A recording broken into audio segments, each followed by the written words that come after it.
안녕하세요. 복사랑 카페에 오신 여러분들을 환영합니다. 오늘 여러분들께 제가 소개해드릴 책은요. 오프라 윈프리가 쓴 내가 확실히 아는 것들입니다. 미국의 톡쇼 진행자라고 하면 우리는 단연코 오프라 윈프리를 꼽을 수 있는데요. 내가 확실히 아는 것들이란 이 책의 제목을 짓게 된 동기는요. 어느 날 미국의 영화 평론가인 진 시스켈과 함께 톡쇼를 진행하는 가운데 질문을 받았다고 하는데요. 당신이 확실히 아는 것이 있다면 그것은 무엇입니까? 이 질문을 받았을 때 오프라 윈프리는 잠시 당황했다고 하고요.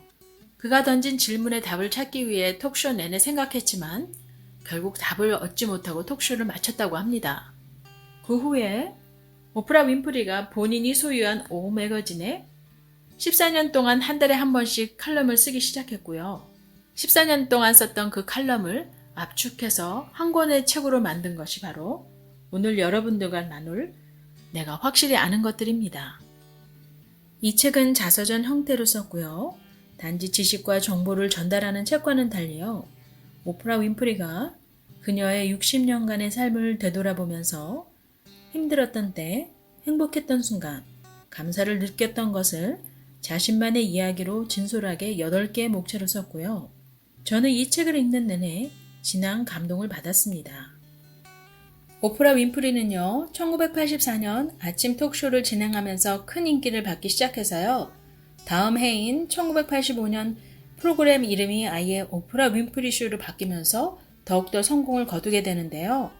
오프라 윈프리 쇼가 대단한 성공을 거두게 된 것은 사람들을 향한 따뜻함이 톡쇼 안에 묻어 있었다고 하고요. 친숙하고 고백적 형태의 토크쇼로 톡쇼의 장르의 변화를 가져왔다고 합니다. 시청자만 무려 2200만 명, 전 세계 140개국의 톡쇼의 여왕으로 세상에 알려지게 되는데요. 대단하죠? 그러나 이러한 화려한 경력 뒤에는 오프라 윈프리는 뼈아픈 어린 시절이 있었는데요. 1954년 미국 미시시피주에서 사생아로 태어나서요. 부모에게 버림을 받고 외할머니 손에서 컸다고 합니다. 이러한 불우한 어린 시절을 보내는 동안 9살 때 사촌 오빠로부터 성폭행을 당하기 시작해서요. 14살에 임신을 하게 되고요. 그로 인해 태어난 아기도 태어난 지 몇 주 후에 세상을 떠나게 됩니다. 그 충격으로 오프라 윈프리는 삶에 대해 대단한 방황을 하게 되었다고 하는데요. 정말 이 정도라면 어느 누구도 상상할 수 없는 어린 시절을 보낸 것 같습니다. 16살에 내슈빌에 있는 한 라디오 방송국을 견학 갔다가요. 우연히 방송과 인연을 맺게 되고요. 시카고에서 낮은 시청률을 가진 30분짜리 아침 톡쇼를 맡게 되면서 그녀의 커리어는 시작됐습니다. 결코 쉽지 않은 어린 시절의 좌절과 아픈 상처를 딛고 꿋꿋하게 긍정의 마인드로 삶을 헤쳐나가는 오프라 윈프리 모습 속에서요. 저는 이 책을 읽는 내내 박수를 보내고 싶었고요. 힐링이 필요한 사람과 자기개발이 필요한 사람은 꼭 읽어야 될 책이라고 생각합니다. 이 책의 19페이지에 좋은 내용이 있어서 여러분들께 읽어드리고 싶은데요. 당신이 인생에서 중요하지 않은 비본질적인 것들에 파묻혀 정말로 즐겁게 사는 것을 잊는 일은 없었으면 좋겠다. 지금 이 순간은 곧 사라지기 때문이다. 무엇보다 당신이 훗날 인생을 되돌아보았을 때 당신이 매 순간을 소중히 보내기로 마음먹고 마치 지금이 내게 허락된 시간의 전부인 양 온 힘을 다해 즐기기로 결심한 날이 바로 오늘이라면 좋겠다. 라는 구절이 나오는데요. 저도 미국에서 바쁘게 살아왔던 삶을 뒤돌아보니까요.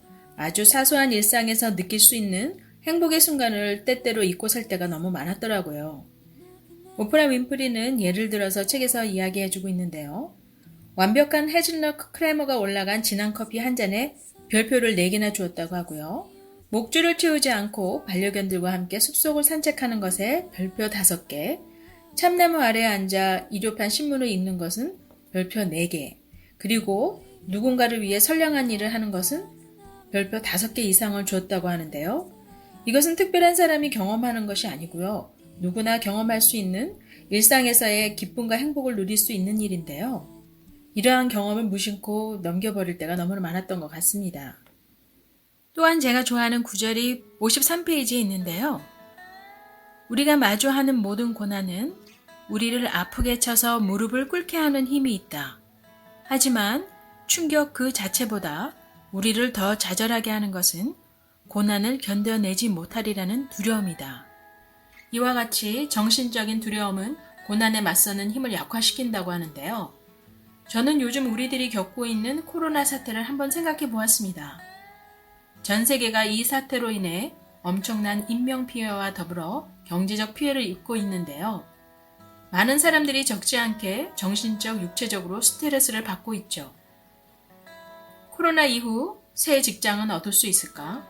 내 사업은 도대체 어떤 방향으로 가야 하나 등 그러한 걱정들은 우리들을 좌절하게 만드는데요. 이러한 상황에 대처하는 방법은 주위가 흔들리는 경험을 할 때는 뻣뻣하게 버티며 저항하는 대신에요. 그러한 경험을 우리의 위치를 바꿀 기회로 여기고 받아들이라는 조언을 이 책에서 해주고 있습니다. 오프라 윈프리는 어려운 시절에 방황하기도 했지만요. 완전 긍정의 사람이었다고 저는 생각하고요. 역경지수가 높은 사람은 보통 성공할 확률이 높다는 이야기를 제가 들어서요. 따로 역경지수에 대해서 좀 알아봤는데요. 높은 역경지수를 가진 사람들은 세 가지의 특징이 있다고 하는데요. 첫째로, 이들은 자신에게 닥친 역경이나 실패를 다른 사람에게 책임을 돌리거나 비난하지 않는다고 하고요.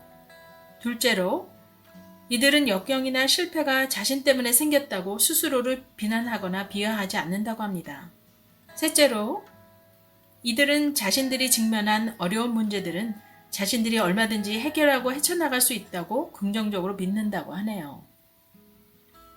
마지막으로요. 오프라 윈프리와 제가 생각이 일치되는 부분이 있어서 여러분들께 소개해 드리려고 하는데요.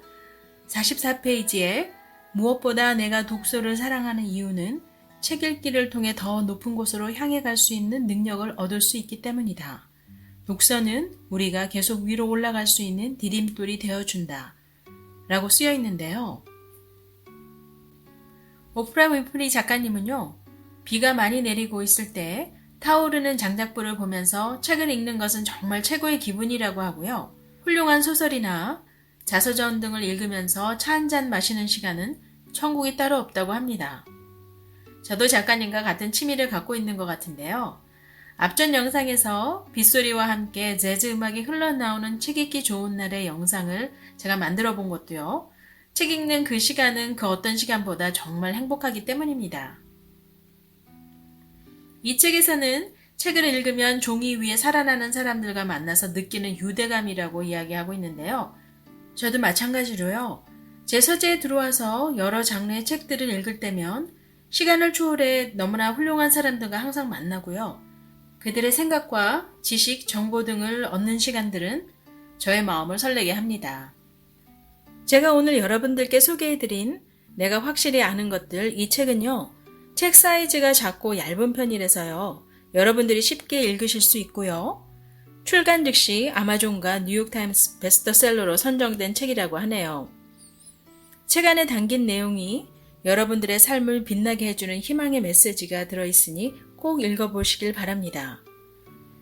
제 영상을 보시고 댓글 많이 달아주시고요. 좋아요, 구독 잊지 마시고요. 다음 영상에서 뵐 때까지 안녕히 계세요.